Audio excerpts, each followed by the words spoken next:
Jussara, a Clarissa tocou num ponto importante, você começou a falar sobre isso, mas falava especialmente sobre as críticas feitas pelo governador de São Paulo, Tarcísio de Freitas, contra o Supremo Tribunal Federal, mas sobre essa posição eleitoreira, digamos assim, do Tarcísio, que só faltou, como a Clarissa bem lembrou, falar que é candidato para a disputa do ano que vem, endossou os principais discursos bolsonaristas, falou para os apoiadores do ex-presidente Jair Bolsonaro, já adotando uma posição bem diferente do que vinha fazendo o Tarcísio nestes eventos. Ele fazia discursos mais comedidos, menos eufóricos, digamos assim. Dessa vez ele já adotou uma postura diferente e bastante eleitoreira, digamos assim, Jussara. Oi, Pedro. Tarcísio de Freitas, ele era o nome, já é, né, nos bastidores, escolhido pelos caciques do Centrão. Por exemplo, Ciro Nogueira, que é muito direto nisso. Ciro Nogueira é senador, presidente do Progressistas, também apoiado por Antônio Rueda, presidente do União.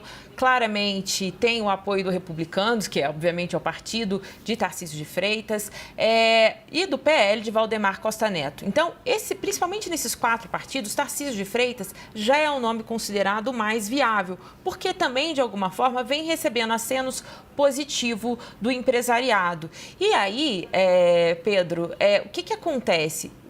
O que a gente estava entendendo aqui desses bastidores, que o grande entrave para Tarcísio era justamente o próprio bolsonarismo, por essa postura dele até então considerado moderada, vamos dizer assim, com todas as aspas nessa palavra, assim, de ser um político que assumiu, né, embora apoiado por Jair Bolsonaro, conseguiu manter aquele trânsito com o Supremo Tribunal Federal, chegou a participar de eventos com o presidente Lula, eventos importantes. Então, Tarcísio de Freitas, por esses motivos ali, por esse jeito dele, e muitas vezes criticado por não colocar pessoas ali do bolsonarismo no seu governo, tinha uma crítica.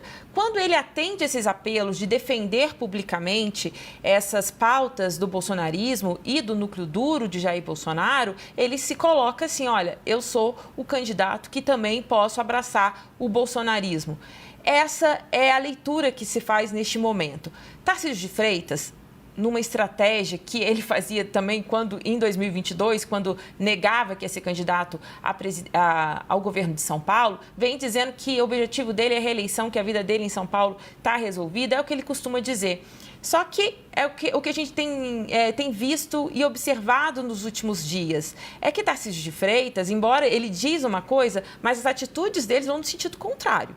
Quando ele, num evento também, junto com Ciro Nogueira, presidente do PP, diz que o Brasil precisa ter 40 anos em 4 para poder mudar, já quase que jogando qual que deve ser um slogan para ele. Tarcísio de Freitas, ele vai, em outro momento, ele diz que se for eleito presidente, primeiro ato dele será o indulto a Bolsonaro. Então, ele vem deixando várias pistas que ele sim pode ser o candidato da direita. Tem uma preocupação do núcleo duro de Bolsonaro, que se Tarcísio for eleito, Bolsonaro pode perder este protagonismo na direita. Só que Tarcísio de Freitas, quando ele faz esses acenos, ele quer mostrar lealdade a Bolsonaro, ao ex-presidente. Lembrando que Tarcísio de Freitas se elegeu governador de São Paulo numa invenção de Bolsonaro, né? Bolsonaro é que falou assim, Tarcísio de Freitas nasceu no Rio de Janeiro, teve a vida construída aqui em Brasília e Bolsonaro cismou que Tarcísio de Freitas deveria ser candidato em São Paulo, e ele foi e se candidatou e se elegeu. Então, Tarcísio de Freitas, ele precisa mostrar lealdade. Nos últimos dias, eu já vinha conversando com pessoas ali do núcleo duro de Bolsonaro e eles estavam me dizendo bastante satisfeitos com essa nova postura de Tarcísio de Freitas. Inclusive, me disseram